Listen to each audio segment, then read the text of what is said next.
It is, or it was, a chicken heart. Chicken heart? Are you crazy, man? Chicken heart! Yes, chicken heart, I tell you. Chicken heart! Listen to me, you fools! Listen! So, Chicken Heart Productions is back. Podcast in black and white.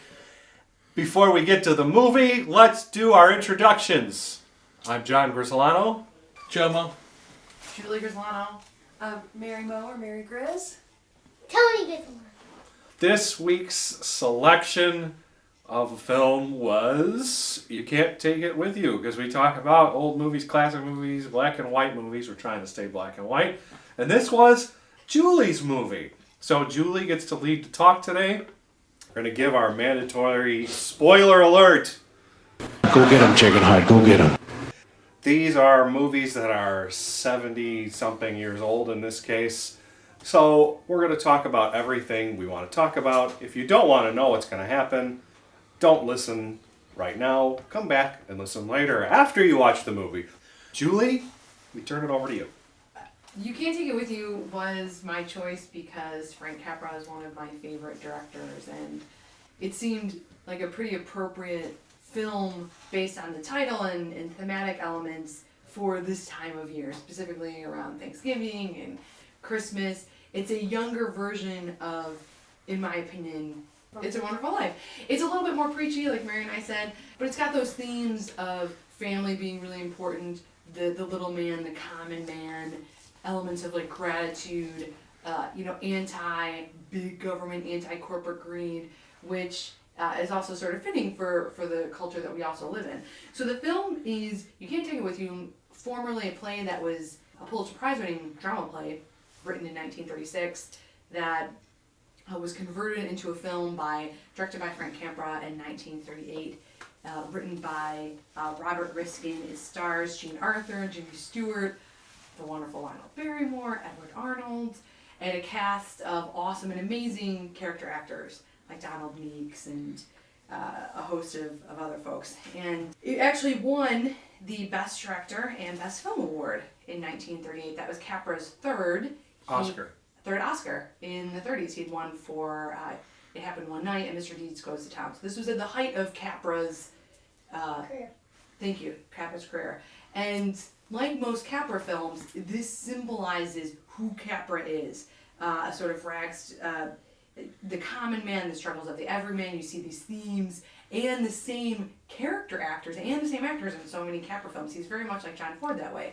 So you literally see the same people in a lot of his films. You see Mr. Gower from It's a Wonderful Life. You see the dad from It's a Wonderful Life. Jimmy Stewart and Jean Arthur go on and film the next year. Mr. Smith Goes to Washington. This is going to be the first Lionel Barrymore appearance in a Capra film. The next one, of course, is going to be in 1946 for It's a Wonderful Life. So this is Capra in his early stages, but also, I would say, one of his better early stage films. I like it much better than Mr. Deeds Goes to Town. So what is You Can't Take It With You? What is the storyline? Well, it starts and it opens with The business place, like with the yes, banker? yes. Ed Arnold plays the A.P. Kirby, the horrible, evil, big business shark who literally later on calls himself a lion in the jungle with like the big claws and the big teeth.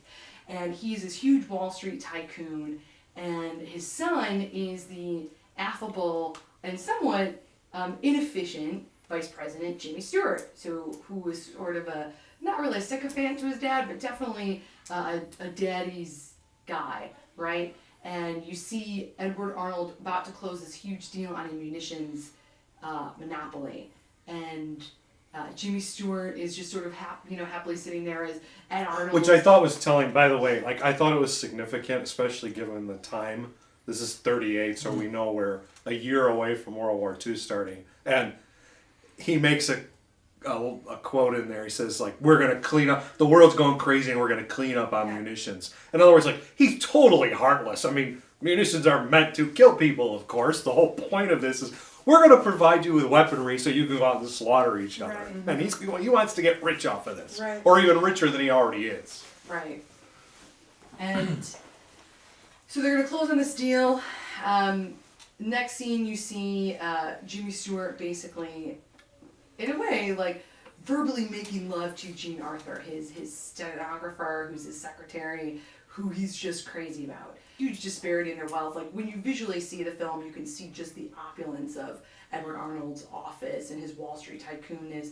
And here's this very simple but very pretty Jean Arthur. So you already kind of know where this is going to go from a romance angle. Of course, then they introduce, in the next scene, I'm not going to go scene by scene, but they introduce Lionel Barrymore in what I believe is the underlying theme of the film. Is Lionel Barrymore comes in and he's on crutches. And the reason he's on crutches is actually in real life, his arthritis was starting to get so bad that they were writing this into the script. So he's on crutches, he comes in. But in the film, he's on crutches because he slid down the banister. Right. And fell. And fell because his granddaughters like egged him on. So he's this fun-loving, sort of long, floppy-haired Lionel Barrymore. So different from Mr. Potter. And he goes in because Edward Arnold, in order to make this deal, has to buy up 12 blocks of land of real estate, and the only holdout is Lionel Barrymore. So he's, for no reason, you don't even, at least I didn't understand why Lionel Barrymore is going to go in to the realtor to basically say, I don't want to do a deal. But you get to see the realtor and how sketchy he is, and so you get to see the corporate greed, the government also being bought out because Edward Arnold's basically implying that like they're buying out senators in order to make this deal. And here's a sort of foppish but lovable Lionel Barrymore coming in on his crutches, and who does he see but Donald Meeks, the great character. An aptly actor. named man. Yes, who's, we don't even know what he's doing, some type of accountant. He's an early bookkeeper. Yeah. He's got one of these big adding machines, and he's adding up his figures. Yeah, and Lionel Barrymore's eating his popcorn or his nuts, and he's like, do you like what you do? And Donald Meeks like what I do? It's 1938, like you didn't think that way, right? You just had a job, you were happy to have a job. Mm-hmm. And Much like 2012. yeah, not unlike now. And eventually Lionel Barrymore gets it out of Donald Meeks. Mr. Poppins is his name. Another great name. His name fits too. Right. Just he seems like Mr. Poppins. He's this little nerdy man. Yeah. You know, quiet. You know, Squeaky voice. Yeah. Who makes really interesting but useless gadgets. And it's a little bunny. It's a bunny in like a present or something. Right. So he's Mr. Poppins, and that you get to see the bunny pop out of a little box, and almost like a mini Jack in the Box. And It's like Lionel Barrymore gets it out of him, like, do you like what you do? And Mr. Poppins says, no, but this is what I really would like to do is make things, but we don't have the luxury. and then he and Mr. Poppins? The grandpa Grandpa. invites Mr. Poppins to stay with him and all those Yes. weird people, like, and then he says the line, we just live basically and get Like the the money. lilies in the field. Like the Yeah. lilies in the field. Then he says, how do the lilies in the field stay alive? Or something like that? Yeah, and he says they neither reap nor sow. It's a line from Scripture. It's actually a very famous line from, I think it's Matthew, the Gospel of Matthew. And so this is what undergirds sort of Lionel Barrymore's attitude, right? Is he's this former executive himself who one day you learn, later on, Jean Arthur mentions it, walked away from everything because he just wasn't having fun. And he ended up becoming a stamp collector expert, which is probably where he ended up earning the rest of his money. He owns his own house, and he says, like, we don't worry about it. We do what we want, but we truly, and you see this throughout, like, the prayer that they have throughout the rest of the film, at their grace time, at their meal time. Like, he's constantly asking God, just let us live how we are, and how we are is good enough. This sort of just contentedness with not having much, but you have each other. You know, you have this great love of your family and your friends, and that's enough. The rest of the film is, you get to go home with Grandpa, as an audience member. You get to see the crazy, eclectic family. Ann Miller, who is the very esteemed dancer, who is, in real life, she became she's a famous dancer in film, and she's like, hopping around, and it's only How old was she in that movie? 15. Yeah. She does not look 15. She's only 15. She looks like 25. And she's she does look older. And she's So the black and younger white. sister of Jean Arthur. You get to see Jean Arthur's parents, the Sycamores, the mom and the dad who's the dad from It's a Wonderful Life, hanging out in the basement, who apparently, as Jean Arthur says later on in the film, never grew up, and he makes fireworks. And in the basement, he's hanging out with Mr. De Pilma, what's his name? Mr. DePinner or whatever. Yeah, Yeah. you don't really know. And isn't there another guy who has like that crow? Yeah, Mr. And DePinna. That's Mr. And DePinner. his wife is the cockroach. Well, that's the African American couple who is It's not a the stereotype main. at all. Yeah, not a stereotype at all. So you have this cast of characters, like the milkman basically came and he had so much fun he never left, and the rest of the film really ends up becoming a clash between Jean Arthur and Jimmy Stewart trying to reconcile their love of him being wealthy and her being poor, and Edward Arnold having a big epiphany of you can't take it with you. And so you see Jean Arthur invites the family to her house, and Jimmy Stewart says, I don't want them to, parade. I don't want to have my family parade around and look at your family. But she wants to. She wants to get their approval. And so she invites, and of course it's very comedic when AP comes, AP Kirby and his wife, who are dressed in their tux and They they're come fine. in on the wrong day. Purposefully. Because right? he wanted he wanted them to see their family normal, not like them trying to be fancy. Right. And they come in on the bad moment. They see like the dancer in the swan costume, and the instructor who's like. Misha Auer is the name of the actor who does the Russian dance instructor. He's actually, I think he does a fantastic job in this movie. Mm-hmm. If you've seen My Man Godfrey, he's Carlo, Mm-hmm. the same guy. His line keeps going line is personally, she stinks. Yes. Or it's He Everything tells stinks, everyone that something is great. stinks, yeah. We're going to see the ballet. It stinks. Which I'm not sure that character actually is in the play. You said it was the Duchess. There was a Duchess in the play instead of. I can't remember he was actually in there. Kalinkov, people it is to be. So they come, and it's a pretty bad night, as you can imagine, and Klinkov, whatever his and they name get is, in the Klinkov wrestles with Mr. Kirby, and Tony and Jean Arthur. What's her name in the film? Alice Sycamore is her name. Alice. Alice. Yes, Tony and Alice get in the fight because she knew he went today instead of tomorrow. Mm-hmm. They knew. Yeah, he makes a Yeah. blunder. He makes a blunder, and as they're about to leave, and she basically says, Alice says to Tony, Jimmy Stewart, leave, forget it, this is a mistake. I don't know if I really want to talk to you. And as they're about to leave, the wealthy Kirby's leaving the eccentric, fun-loving Sycamore family. Who comes in but the stereotypical G-men, or as The cops. the cops come in. And they say that they accuse Essie's husband, Ed Carmichael, who's this Alabama football player, another Wait, good you character skipped actor. someone. You skipped something. Didn't the guy Well, for the taxes come in before? Well, yeah, maybe we can talk about some of these little incidents about them, Incidences. but I mean, hit the big, because basically they end up arrested. They end up arresting Because him. this is where I'm sorry, I just want to interject. Because this to me, this is the quintessential Capra moment. This scene coming up In at the the prison. jail. Yes. The whole jail sequence is Capra all over Yes. it, and it's reflected later in It's a Wonderful Life. Yes. This is Yes. It's a Wonderful Life, but it's not quite the end. Right, right. So they're in the prison, and of course it's 1938, so you can imagine. Great It's still the Depression. Depression. It's still the Depression, and people are poor, and there's a lot of men in jail cells, not just drunk, poor people, and like in My Man They would have all been poor. They would have all been poor. They were probably homeless in some way.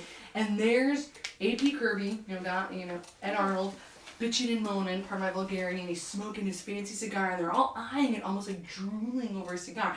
And then he just kind of throws it because he's mad. Don't you know I'm A.P. Kirby? Get me my lawyers! Get me my bicarbonate soda! And everyone's mocking him like, hey, pal. The cop's like, whatever. Sit down. Simmer down. And that wouldn't. I don't think this would happen in real life. Like they would know he's famous, like rich, and they wouldn't take him. They would just take all the other people. I think you're absolutely yeah, right. they would. But in this case, for whatever reason, the cops don't care. They're like, hey, sit down, pal. And They take everybody in the house, the whole house. Like they take. They do. Everyone was arrested. Oh yeah. In the Yeah. book. We didn't explain why. It's because they thought it was a communist uprising. Yes. basically. Yeah, they Which were is handed. actually, in my opinion, the funniest moment in the whole movie. Because earlier on in the movie, one of the one of the characters sells candy, and one of That's the the Ed characters, Carmichael, the Ed Carmichael Alabama sells candy, hillbilly or whatever. Yeah. and the father,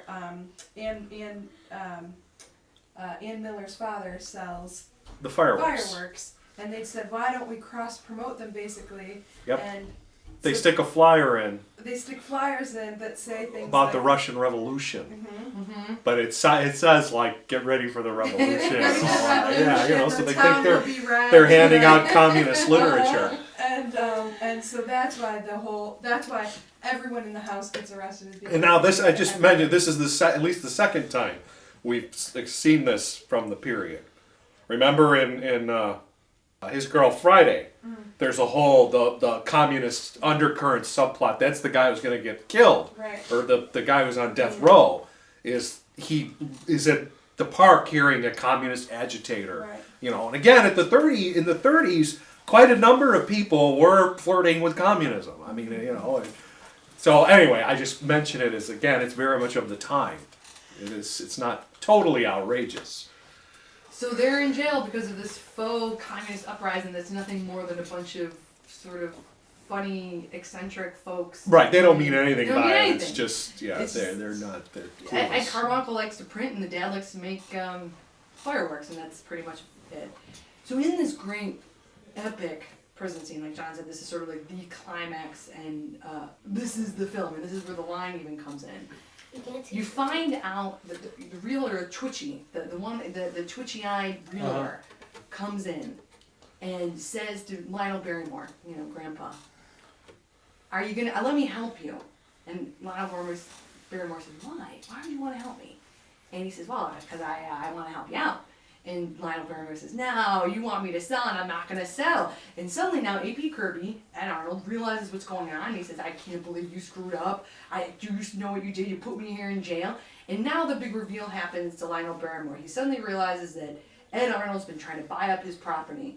And what ensues is this really great soliloquy by Lionel Barrymore to Edward Arnold saying, "You're a failure. You're the nobody. These men have more going for them because people actually care about them, and they're probably better than you are. When you die, no one's going to shed a tear over your dead, rotting carcass. You're a failure as a father. You're a failure as a businessman." And Ed Arnold gets shaken up by this. And he gives him, but Lionel A.P. Barrymore... Right. A.P. Kirby gets shaken up by this, and Lionel Barrymore feels bad. You know, he does some great stuff with his hair. His hair should almost be another character in the film, because at crucial moments he has this great rubbing his floppy hair around, and gives him his harmonica. And A.P. Kirby holds on to it, and he's now shaken up. Harry Davenport is the judge. And you flash it to... I should say that the piece that seems to shake him up the most is he says, "You're not even a good father. Yeah. Even your son won't mourn for you." Right. And that Right. seems to be the moment that shakes him the most. Shakes him up. And... Yeah, because he gives the "I'm a jungle in the claw." He's not shaken by that at all. You know, Right. you're like acting like an animal in the jungle, and he's like, "Yeah, you're right, I am." And Yeah. yeah, he doesn't care about that at all. That doesn't get him. It's the whole your son. Yeah. Anyway, you'll see that at the end. What pushes him over is Is- that Jimmy Stewart doesn't go for this stuff. He doesn't. He actually isn't shaken at all by any arguments about, you know, you're immoral or whatever. Like, Right. you know, he doesn't care about that. It's anyway. Yeah. The message of his little preaching in jail and what happens here is it's a wonderful. I will life. say that one of the best lines that Lionel Barrymore gives in his speech is he says, "You can't take it with you. Why do you care? You have more money than you could possibly spend." Mm-hmm. And it's so true. It's just a great line. And next you see Harry Davenport, who is another great character actor. You see him in Mm-hmm. Meet Me in St. Louis. And he's been in other films. He's the judge, and he's this love this somewhat character. bemused, comical, but serious judge in a way, who's realizes that A.P. Kirby's been sitting in the, as you will, The and- drunk tank. the drunk tank, and he says, "Get him out. He's been, why torture him? Why crucify him for any longer?" So they bring him out, and the place is packed. It's packed with all of the Vanderhoof's friends. But they have And, lots. and there's a lot. It's packed with folks. And the Just to be clear, the Vanderhoofs is the Lionel Barrymore's family. Lionel. Which, again, I'm sorry, go ahead and describe the scene. But this is different than It's a Wonderful Life in that Oh yeah. We don't know exactly why. We just know lots of people like him. Whereas, like in It's a Wonderful Life, the whole movie is about Why people Jimmy like him. Stewart, all that he sacrifices and Right. gives up, and all the stuff that fate has thrown at him. We don't know any of that here. We just know People like him. people like him for some Right. reason. Maybe We don't exactly know what it because- is. So maybe anyway. because he's a nice old grandpa. Yeah, no, but we don't know. No, He's a you don't nice know, old but grandpa. You don't know what the deal He's is. a nice But old That's grandpa. probably it, Tony. I understand, Tony. Carry on. So- We never saw People that. are fun. and the reporters are itching to get in because they now all realize that AP Kirby is sitting there in the drunk tank, and for some reason he's been arrested for disturbing the peace. So, Eric, the judge says to the Vanderhoofs, "What did you do? Is it your why are you disturbing the peace? Why are you making fireworks?" And they give this Grandpa gives this sort of lackadaisical answer, and he says, "Well, the judge says." I still have to fine you. Like I'm not gonna prosecute you anymore, but I'm gonna fine you $100. Now $100 back then is a ton of money, Yeah. and all there's those almost an people- audible gasp from the crowd because they realize it's $100. In Yeah, his you like largesse, 1,000 nowadays. yeah, it would be a ton of money. AP Kirby's 4 lawyers who are there on retention to defend him, which is laughable, retainer, saying, well, in Mr. Kirby's largesse, his great generosity for the poor, he will pay basically these poor people's $100 fine. And the crowd just erupts like, no Well, way. first Lionel Barrymore says, no, we don't want his money. Right. And then the crowd says, yeah, Grandpa doesn't need their money, we'll pay for it. Right, which feeds into what Lionel Barrymore had said before in the prison scene, which is you're not a failure if you've got Right. When you have Friends, right. friends, yeah, Which you is gotta what you have see in It's a friends. Wonderful Life. Yeah. and having friends is really symbolic of being a good person and like doing the right thing, right? So they all get out. The whole courtroom goes berserk and hands up, takes up a collection and Right. pays the fine. And Even the judge Tosses in a tosses nickel or in whatever. money, Yeah. sort of like the bank collector in It's a Wonderful Life. AP Kirby is starting to realize he's starting to get booed, right? And so it comes out. The judge says, "Well, why were you there?" And it eventually comes out. Grandpa's going to cover for AP Kirby and not say that it was because they were there to inspect It was the because family. he said for it the was granddaughter. because Property.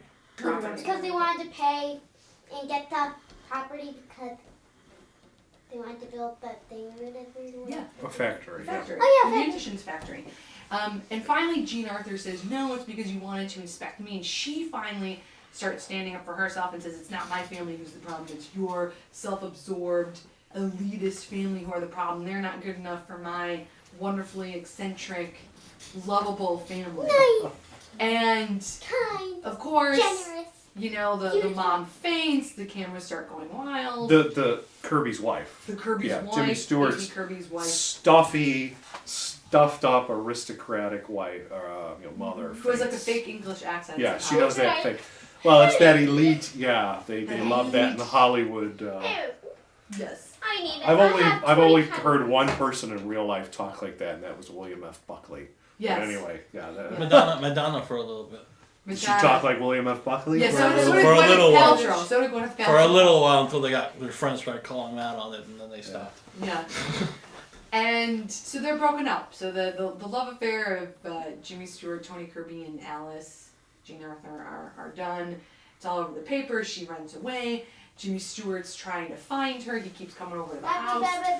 And basically, she writes and says, "I Tony. can't come back to the house because there's too many memories there." And Grandpa says, "Well, you know what? If there's too many memories for our wonderful granddaughter to come, we're just going to sell this place because it's more important for all of us to be together." And he's all ready to sell, which means that in the whole entire town, their whole entire block is going to have to sell. And all these people are going to be out of jobs. And it's very sad. And then you get... I never got that. Like, why is I everybody? think that Because everybody they all- had sold, but Like- weren't Or they're evicted. renters or They're leases. all renters. They weren't He evicted owned his until- property. until he sold because they couldn't tear down all the businesses until He sold. Because they were all renters. Because they make this ridiculous, it's, this whole thing is worthless to me unless I have, all 12 full blocks, Right. So he's holding up the progress, the whole works. It's just this one little guy. Right. And now Another Capra fantasy. Yes, the little guy. The little man The is little gonna- man is gonna break the system. Yeah. Hey, now I know it's an idea. No, carry on. We'll get to that at the end. So- Yeah, sorry.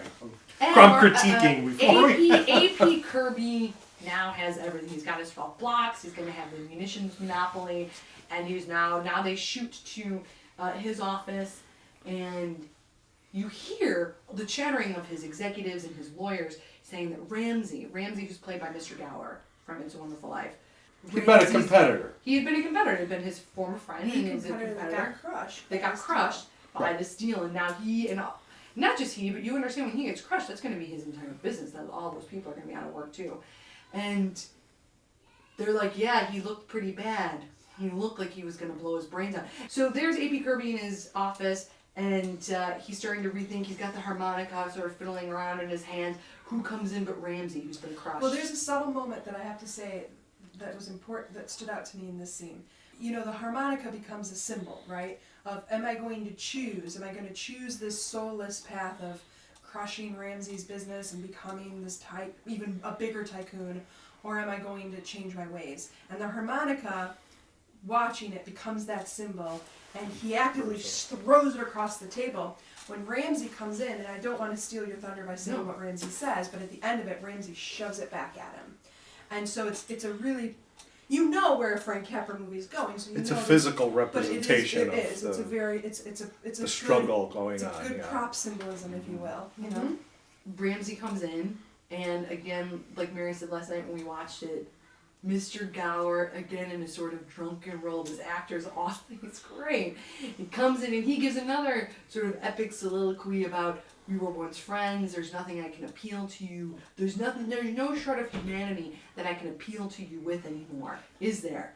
But I will say, when you get to the top, nobody cares. You are a nobody, nobody cares about you, and you're going to die alone. Again, it's sort of this, I don't know if I'm missing anything, but it's this very stark, real. Now, is this before or after Stewart tells him he's out, too? This is before. Ramsey's before. Okay, so Ramsey comes Stewart in hasn't told him. So then what happens is, then Ramsey goes off sort of stumbling and falling, because he's sick, having a heart attack, you don't really know, drunk, you're not really sure, you just know he's not in a good way, and he fumbles off scene, and AP Kirby sits down. Jimmy Stewart comes in. Yes, and Kirby has just told his counsel, if you will, that they said we've got the perfect president for our business, and he said no, the president for this is going to be my son. Because they promised somebody else to be the president for him to get his shares of something. Right. Like the job was promised to somebody, but he doesn't care. He doesn't care, and he was just, I don't care, break the promise, and he's telling his lawyers, like we said, I don't care. I mean, It's going to be my son. Yeah. So Jimmy Stewart comes in and basically says, I love you, Dad, but I'm out. My life is ruined. Like, essentially, my big love is gone.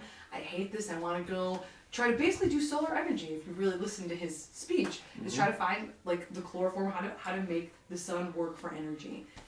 He's not interested in his father's Why business. the grass is He green? wants to go do Why his the own grass is thing. green? Yeah, his own thing.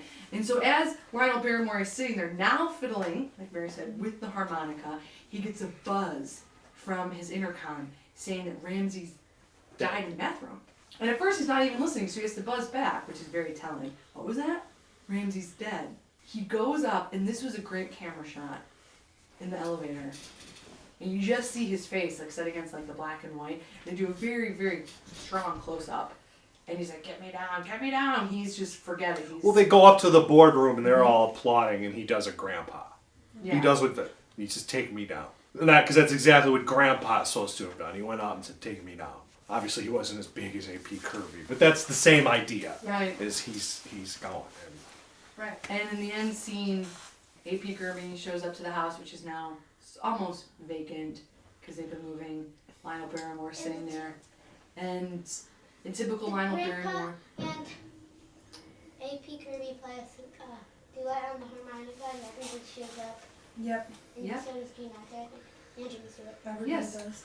And A.P. Kirby gives his blessing to the couple, and you can tell all's well that ends well. And it ends literally with the scene of them all sitting around the kitchen table, saying grace, and Lionel Grandpa saying exactly what he said earlier in the film with Grace, like, thank you for everything that we have. We want to stay as we've always stayed. And he makes a comment that you now know that A.P. Kirby is someone on the mend because he broke the deal. And Mrs. Kirby is Gonna getting there. is going to be defrosted Soon. Something like that. Yeah. Because I don't think he'd be like, oh, it's fine. That's fine. Yeah. Being related to poor people. Being related to poor people, that's good. Film ends with really A.P. Kirby coming around, which is sort of what the film is almost about, is really his growth. Quintessential Capra, anti the system, and you have that great tax scene where the tax man comes in and tries to tell Lionel Barrymore, Grandpa, about why he should pay taxes, and as you know, those are federal taxes, which are different than the state taxes that pay for the roads and the schools. So Grandpa can't understand why he needs to pay anything to the federal government. And so what I thought was really interesting about this film, and I didn't realize before, now that I've seen it as an adult, is really Capra's religious theme. That whole thing that I said before about the lilies of the field, he ends up playing on the harmonica at one point, halfway through the film. Grandpa, Lionel Barrymore, starts playing that song, red is the rose, yonder, lilies of the valley, and white is the lily of the valley. That's the song that he's playing on his harmonica. I thought that was just interesting how thematically they tied that back into the film. This idea of literally you can't take it with you, and all of this is nothing, and to truly just trust where you're going. 1938 people were poor, they had nothing, but this seems to speak to the overarching idea of not caring about material things, to really care about what's important, and to trust that it's going to happen. I mean, they do work, they don't not work. Who works besides Grace? Well, what's interesting is the reason why they're able to survive is because Grandpa owns his home, and he obviously made some type of money, and you know that he was considered a stamp collector expert because Jean Arthur says it, so he would get called in. So that's money. They don't need a lot of money to survive, and so you can see that they don't have a lot, right? When the A.P. Kirby family comes to dinner, they're eating frankfurters and canned sardines. And canned sardines and sauerkraut. Pickled pig feet. Remember he gets that bag Yes, of pig feet? you're right. Very good, He Tony. gets the pickled Yes. pig feet. Because they didn't have any more frankfurters. Right. Which are hot dogs. But who's happier? They have enough to survive, and enough of them. Obviously, they make a little bit of money with the fireworks, right? They must make a little bit of money with the Candy. with the candy. Yeah. The other thing I thought was interesting is just the set design, because it was a former play. You can see that there was only a few sets, because there's not Well, much. the actual play, the whole thing takes place in the living room. Yeah. Really? Like that's just one. Yeah, it's just one set. The whole thing happens. In the What living room. about the date part or The date part is they come back late at night from their date, and it happens in the living room as everybody else is asleep. And what about the business? They talk about it. Doesn't happen. You never see it. Oh, Yeah. so it's just about how You- a poor person loves a rich person and then their families. Like, Yep. And Yeah. there's no what's his name? Who? The guy that dies in the bathroom. Ramsey. There's no Yeah, I don't think he's in the play at all. I don't think any Yeah, of that. he's in the play. Is he? I think so. I think they might talk about it, but I don't think you ever I don't know if actually. he's in the play. You never because- actually see him in the play. They Right. may discuss it, but you never actually see him because there's no reason for him to be in the house. Right. Just like the jail scene doesn't happen. Oh, okay. It's not in the play. Okay. This film is primarily a talking film. I mean, there's some action that gets moved around, but it's primarily, that's why it took so long, I feel like, to talk about the plot, is you really have to pay attention because a lot of the stuff that you're going to pick up is literally through dialogue, and it's dialogue heavy because it's a former play. It definitely, in my opinion, is one of the better early Capras than Mr. Deeds Goes to Town. And for me, Lost Horizon, which Ronald Coleman's awesome, but I thought It Happened One Night, You Can't Take It With You, Mr. Smith Goes to Washington, It's a Wonderful Life, and Pocketful of Miracles are definitely my favorite Capras. And as far as films in black and white, I would rank this like a 9 out of 10. I love this film, and so much about what is in the dialogue is just amazing. And one thing that we didn't talk about is that Ward Bond also does make an appearance. He's one of the G-men. Yes, he is. He's also in It's a Wonderful Life. So if you like films that he's the policeman. He's a policeman. And Let's do reviews. yeah, so that's my review. I would say that I would give it a 9 out of 10. Like a 900 out of 1,000 stars. 90 out of 100. 90 out of 100, 900 out of 1,000. Definitely 2 strong thumbs up if you're looking for like a heartwarming, endearing film. I liked it. It was a good movie. I'll give it 800 out of 1,000. No, 850 out of 1,000. Wow, that means you really liked it. Wow. So what did you like about it, Tony? Because, okay, I can't. Just some movies I just like. Some movies I just like. That's fine. And some movies I just hate for no reason. What was your favorite part of the film? I don't know. Do you have a favorite scene or favorite character? No. Alright, that's fine. If you don't want to say anymore, that's fine. Yeah, I liked it. I thought it was cute. I would say that it's the poor man's version of It's a Wonderful Life for me. If we're talking about theme, because this is a theme movie, right? It's fairly preachy, which is fine because I like the message that it's preaching. It's sort of like the book Eat, Pray, Love. It's this a wealthy woman finds herself by going off and traveling the world, which is a beautiful story but not realistic for most people. That's why I like It's a Wonderful Life better. It's hard not to compare it because it's the same leading man and it's the same director and it's the same theme.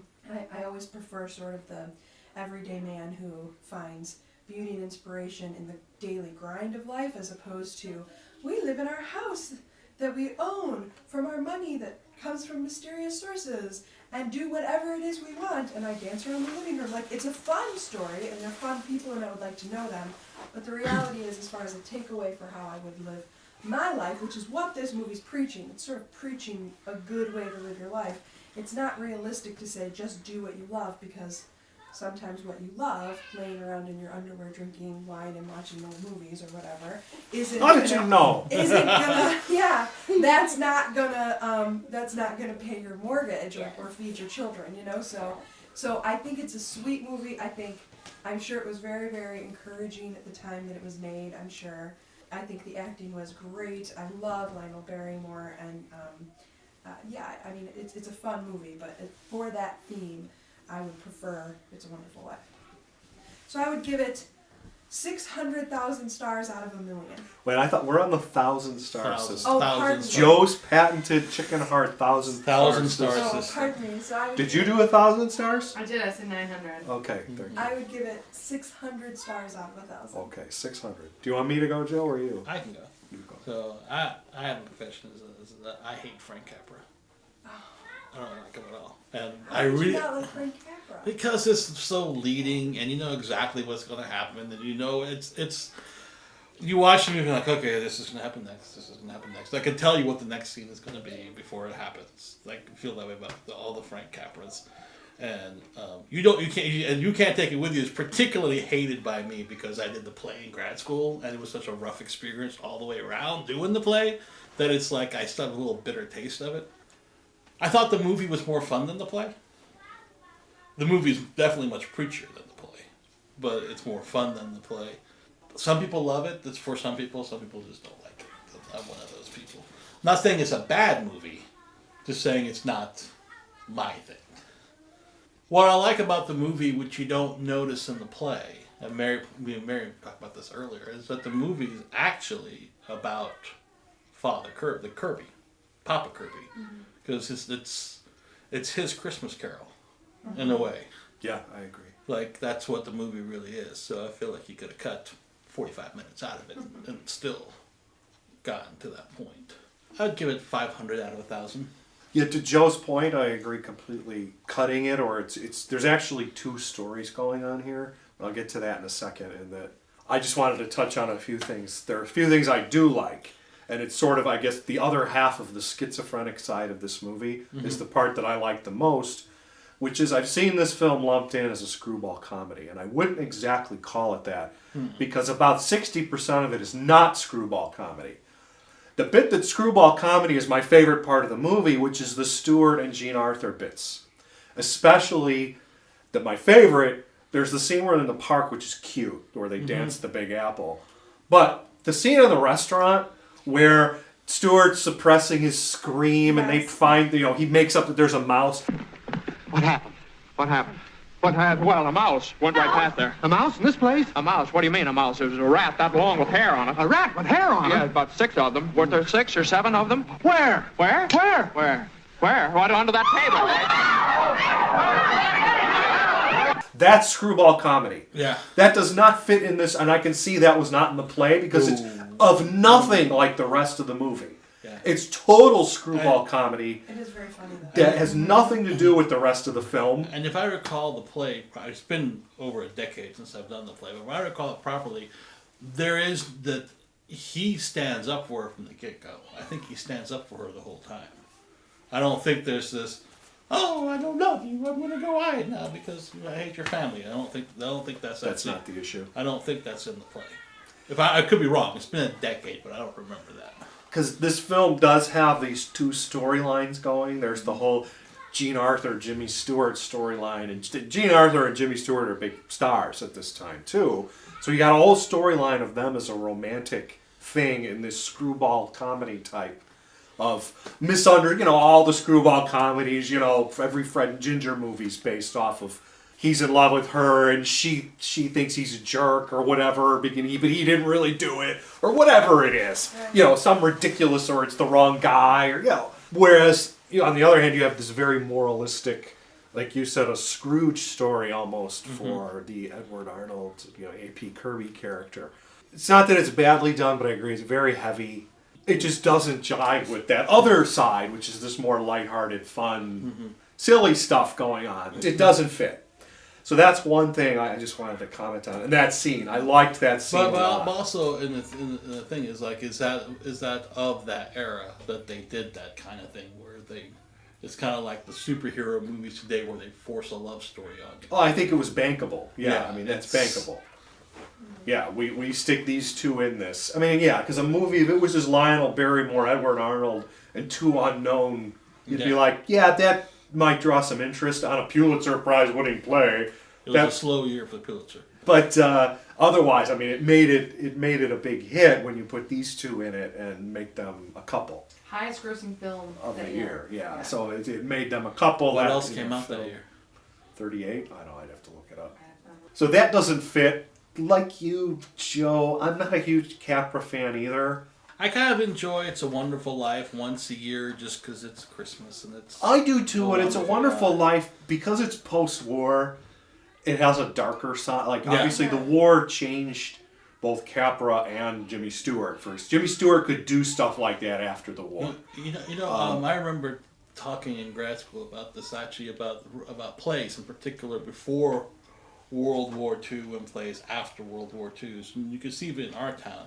Is that plays written in the time period between World War I and World War II would look back on the good old days.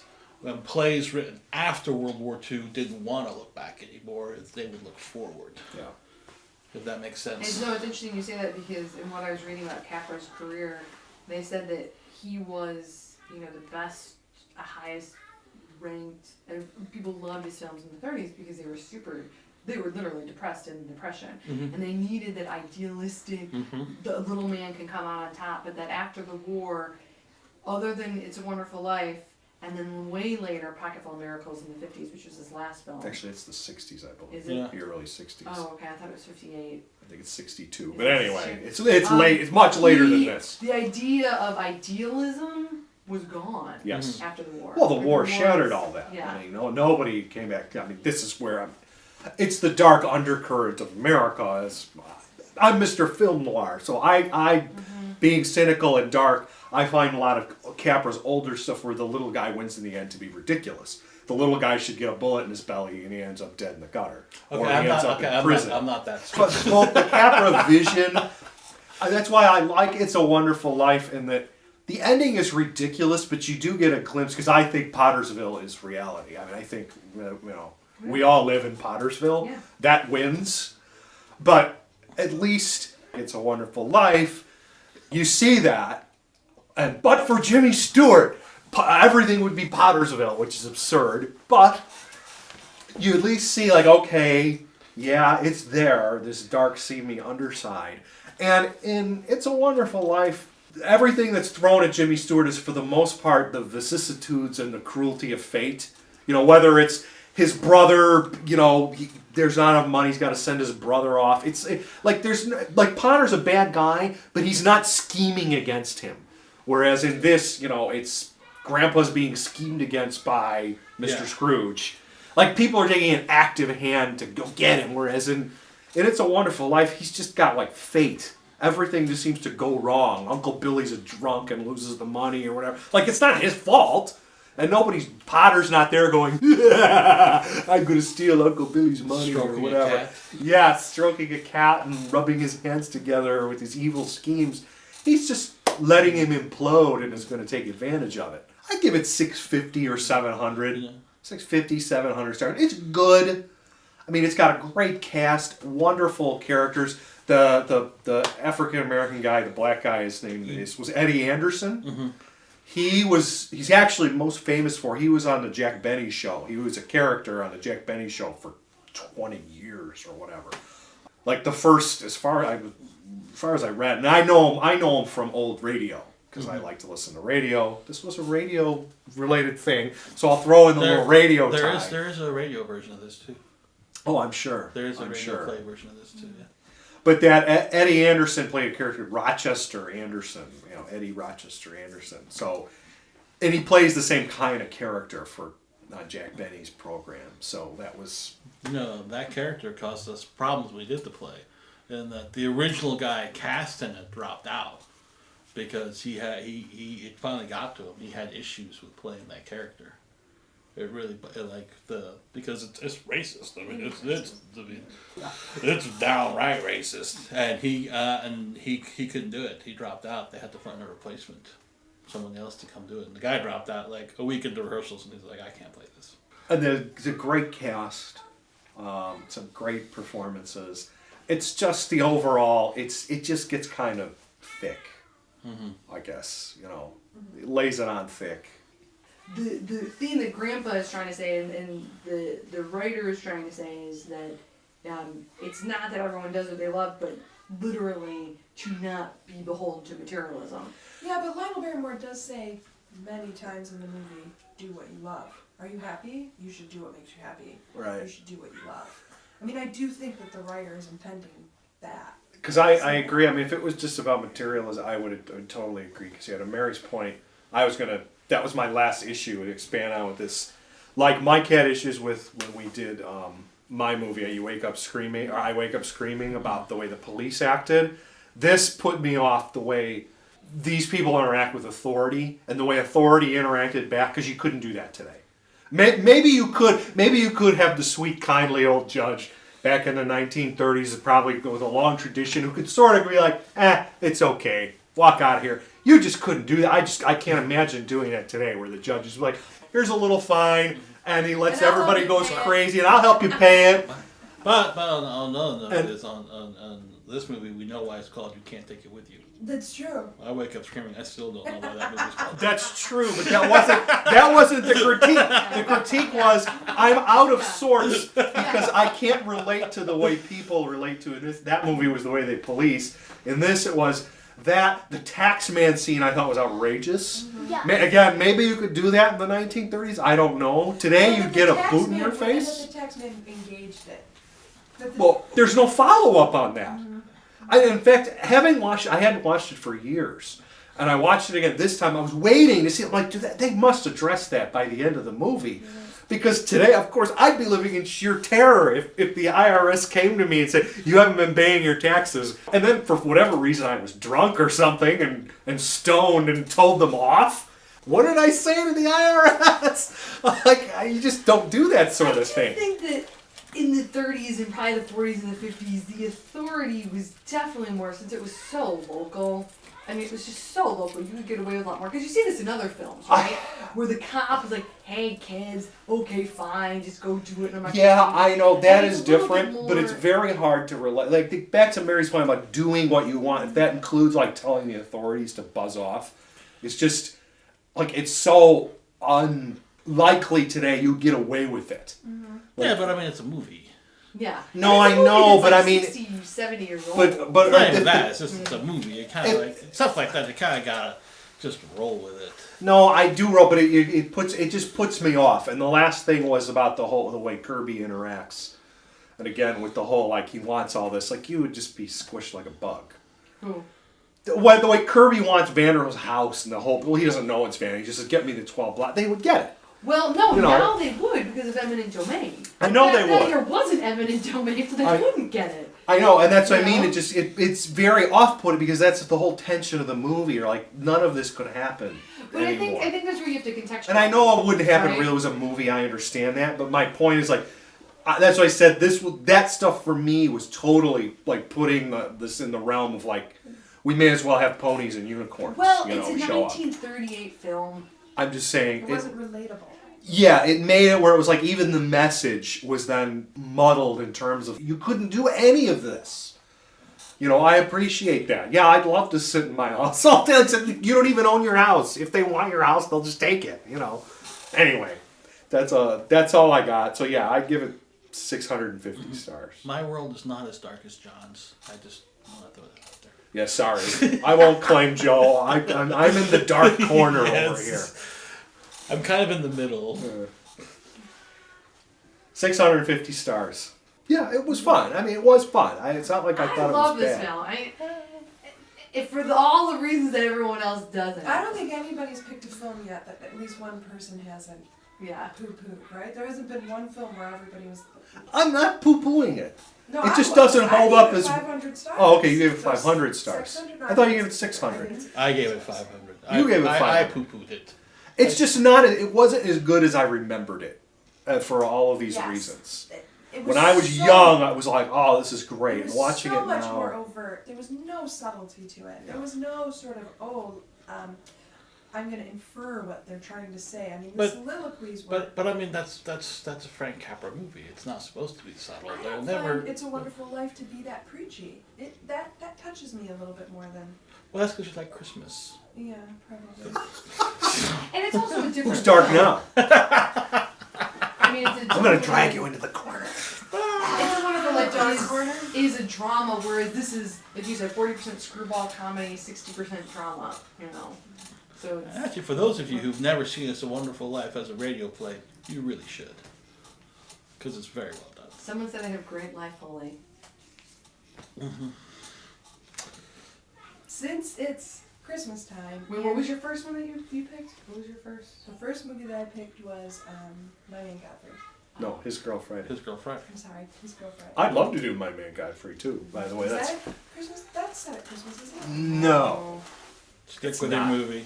It's all changes at the last second. The Cheaters is set at Christmas and it's the same dad. No, My Man Godfrey's That's- not set at Christmas. That's not what I wanted to choose. Was set at Christmas and continuing with Jimmy Stewart. So we're gonna watch Shop Around the Corner. Yay! Shop Around the Corner. So join us next time. Shop Around the Corner, 1938, I believe. No! No! All mankind doomed. No! We're falling right into it, into the heart! Ah!